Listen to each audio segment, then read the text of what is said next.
What is up, guys? Kevin from the KO Podcast. Today here, we're going to talk about the NBA Finals, MLB Playoffs, and much, much more. First, I want to remind you guys to subscribe to the channel and just follow all our social medias, which are Instagram, Twitter, Facebook, and Twitch. We're going to start with our MLB Playoff takeaways. Takeaway one is the Miami Marlins. The Miami Marlins, oh my God, they passed expectations from the ones that were put by the MLB or whatever predictions were said. The Miami Marlins got to the National League Divisional Series against the Atlanta Braves and got swept 3-0. Before that, they beat the Cubs 2-0. The series ended up 2-0. We can also say that this team went through a lot of changes. This is the team that made the most roster moves throughout the whole season. We started out with 18 COVID players with the COVID-19. And they were all replaced, and those replacements were incredibly helpful because we were first place in the division, and we just did not stop winning. It was a couple wins and then a loss, a couple wins and then a loss. That kept going. Then at the end of the day, we did start getting more losses and wins, and the Braves went up to the first seed, and that is eventually why we are now swept.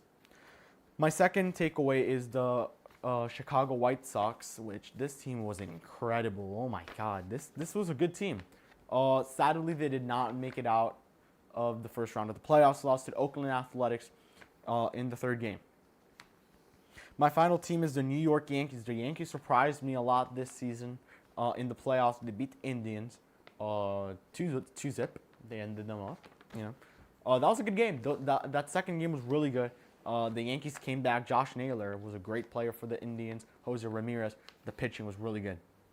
Now we're going to start with our most surprising and most disappointing teams in the MLB playoffs. My first team, of course, the Miami Marlins. As the most surprising, we've already talked about them. This was a team that really went out there and showed what they had. They beat the Cubs. They swept them. The first game they did win, I'm pretty sure 4-1. And then the second game, they won 2-0. A lot of this was because of Garrett Cooper and Magneuris Sierra in Game 2. The first pitcher in Game 1 was Sandy Alcantara, who had a great outing, pitched, I'm pretty sure, 8 innings. And the second one is Sixto Sanchez shut down the Cubs. Yu Darvish almost shut us down too. But if it wasn't for the Garrett Cooper home run, I do not think this game goes from 9 innings. I think it'll go to 10 innings or more. My second most surprising team are the New York Yankees.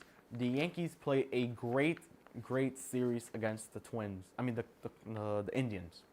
The Indians tried out their best pitchers against the New York Yankees. This didn't work. The Yankees' offense was really good. They're playing really good. And this team is currently right now against the Tampa Bay Rays 2-2. Series is 2-2. And we hope that the Tampa Bay Rays win for us Florida fans out here. My third most surprising team is the Houston Astros. After all the cheating, we thought this team would just decline. Didn't happen. They're right now going to face either the Dodgers or they're facing the Dodgers, yes. So it will be Houston versus LA in the National League Championship Series.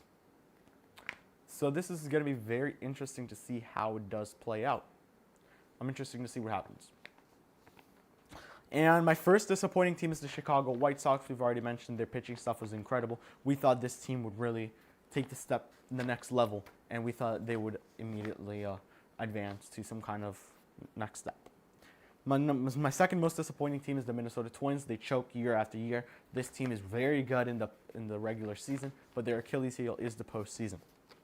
And my final team is the Cincinnati Reds. This is a team who really played good in the playoffs, but it did not pay out at the end. It was just a matter of luck, and the luck went towards the Atlanta Braves. You saw Trevor Bauer pitching really good, as you could see on next to me right here. He was pitching absolutely incredible. Max Fried too. Cy Young candidate. It was the battle of the Cy Youngs. Trevor Bauer has pitched, in my opinion, the best postseason game this year. Now we're going to go into our NFL takeaways, and the first one is going to be the masks and the COVID. NFL has been very strict with the mask, which I'm very happy about because it'll lower the cases. You saw the Tennessee Titans, 28 players with COVID-19. What can I say? I mean, they broke the protocol. They're going to get punished for it. It's already pretty much confirmed. NFL has been fining over $1 million. Over $1 million in fines. That's a lot of money. My takeaway number 2 is Bill O'Brien getting fired after the Texans' 0-4 start. Gets fired as head coach and gets fired as GM. This does not only his firing, to me, in my opinion, is not only because of the 0-4 start. His firing, in my opinion, is because of the trade of DeAndre Hopkins and other past moves they've been having. I know that he's been having, there's been bad situations in the locker room with him. He's not been the best guy the past couple years. And this DeAndre Hopkins trade, I'm pretty sure they lost it. I mean, Dave Johnson's been pretty good. He's been a good player for them. He's been out there. He's been running, so he's been doing good. Takeaway number 3, the Bengals won a game. I repeat, the Bengals won a game. Joe Burrow beats the Jacksonville Jaguars. Very good game by them. It was looking like a rain delay. Did not happen. Burrow played incredible. Minshew played good. Both sides were good. It was a back-and-forth action. And at the end of the day, the Jaguars were not able to take it. It was the Bengals. Takeaway number 5, the Cleveland Browns. Oh my God, I'm pretty sure Octavio Sequeira over here, who is the Spanish broadcaster of the Cleveland Browns, is living it. 3-1 start, beat the Dallas Cowboys in a great game, 49 points. Odell Beckham is looking like Odell Beckham. Jarvis Landry throwing one of the passes. Baker Mayfield is looking like the first-year Baker Mayfield that we saw. What else can I say about Baker Mayfield? This guy's incredible. He's been doing good. It's just been a good game overall. You know, the Browns have been playing good. All these signings are coming in very, very clutch for them. Austin Hooper, which was one of the players. And we also have Jarvis Landry, a guy they traded for, Baker Mayfield, Nick Chubb, who is now on the IR, Kareem Hunt, one of the most underrated signings I think the Browns have made in a while. Now we're going to start with our NFL's most surprising teams, and my first team is the New England Patriots. The Patriots have been on a roll. They're off to a 2-2 start. They recently just lost a game to the Kansas City Chiefs. I don't blame it on them. It's Patrick Mahomes and the Chiefs. And not just that, but you have a player in Cam Newton who has the virus. You also have to say, wow, this team. Now Stephon Gilmore has the virus as well. I forgot to say that. This is a team who's gone through a lot. You know, you lost Tom Brady, probably one of the best quarterbacks of all time, top 5 quarterback of all time. And you have to replace with Cam Newton, a guy who completely, it changes the offensive scheme of New England. Because Cam Newton is not a slow and unmobile quarterback like Tom Brady. Cam Newton is a mobile quarterback who's going to run non-stop. He is a guy who's going to run that ball. He's going to fake it to the running back and go through Miami's defense or any team's defense. I'm saying Miami because that's the game that I saw Cam Newton playing. It shows. My surprising team number 2 are the Cleveland Browns. What else is there to say about the Browns? Baker Mayfield, Jarvis Landry, OBJ.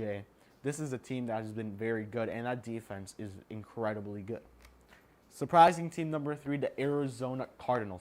The Cardinals have been on a roll. Kyler Murray has adjusted to the new offense that we're seeing from Kingsbury. Very good offense.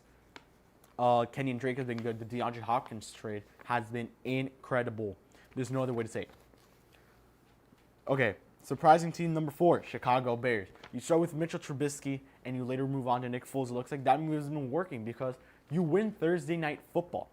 The Cleveland Browns, the Chicago Bears faced the Tampa Bay Buccaneers, Tom Brady, O.J. Howard, Rob Gronkowski, and Mike Evans. You see that team, that's a good team. That's a very, very, very good team. Now I'm going to start with my disappointing team number 1, which of course is the Miami Dolphins, and there's not much to say about that. Defense has been sloppy. Offense has been good. Ryan Fitzpatrick throwing way too many picks. He's thrown 4 picks this year. I think it's time for a change, and I think that change has to happen at least this week. And it's not going to be happening this week because week 5 against the 49ers, it will not be Tua. It will be Ryan Fitzpatrick. The running backs, Myles Gaskin, he's been great.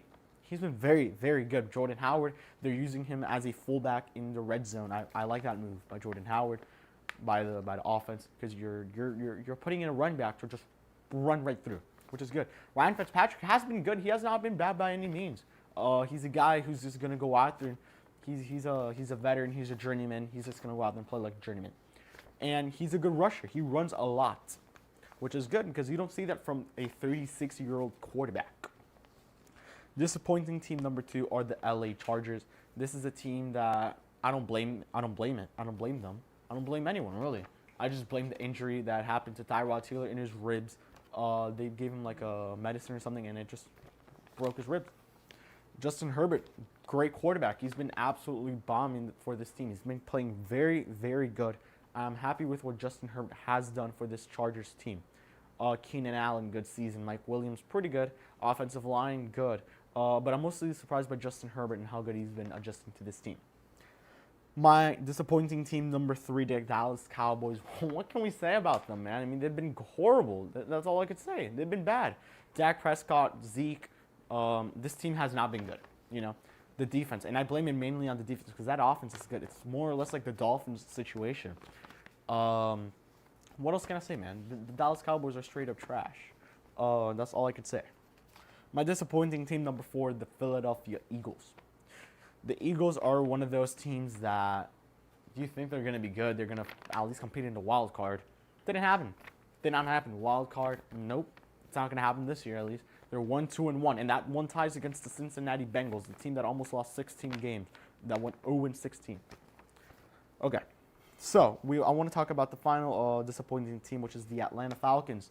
Well, we know them by blowing leads, the blowout leads. They blow out leads, and that's what happened exactly against Dallas. It's been happening in a lot of games. And can I blame them? Yes, of course. We're going to blame the defense mainly. And this offense, because of the choke, they've been choking. But at the end of the day, this is a team that I think is going to improve. They have good pieces of Calvin Ridley, Julio Jones, Matt Ryan, which I think they should start looking for that backup quarterback of the future. Maybe you tank this year, and you get a guy like Trevor, like the Clemson kid, the QB from Clemson. And then now we're going to talk about the Inter Miami FC beating the New York Red Bulls 2-1. The captain for that game was Gonzalo Higuain. He made a absolutely monstrous goal. It takes a curve and goes in. The other goal by the Inter Miami was a good passing game and just gets it right through the middle. New York gets a quick goal too. The Inter Miami did not have their goalie Luis Robles. Let's talk about the thing that you guys all might want to hear about the most: the NBA Finals. The NBA Finals have been pretty interesting for sure. Not games 1 and 2, but games 3 and 4 have been insane. That's, I think, what everyone expected to see in the NBA Finals.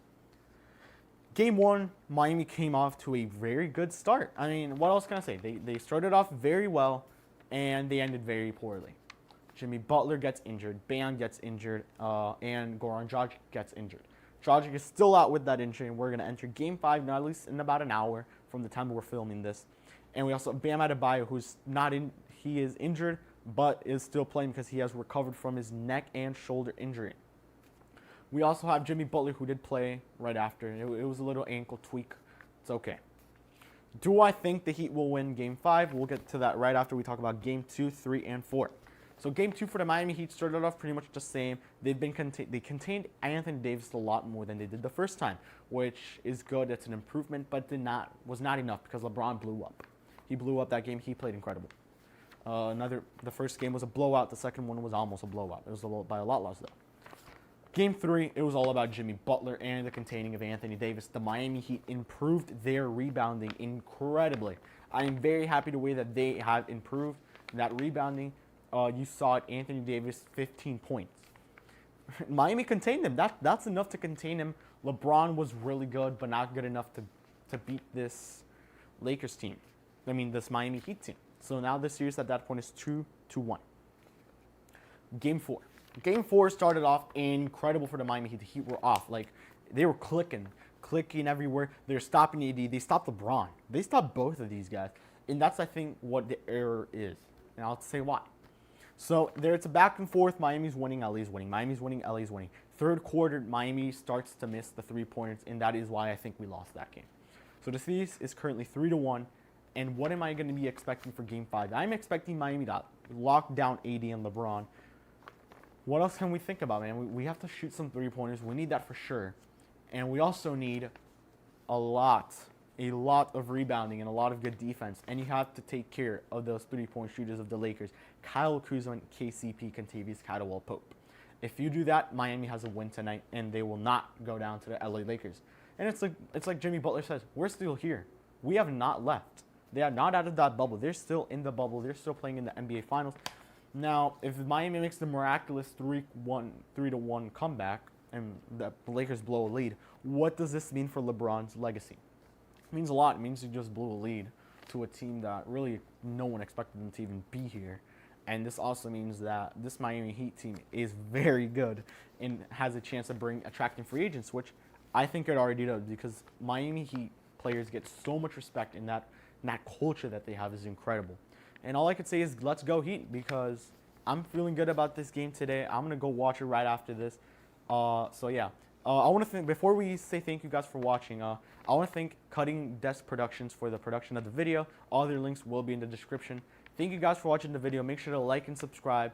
Comment down what video ideas you want to see, because we will be posting a lot more.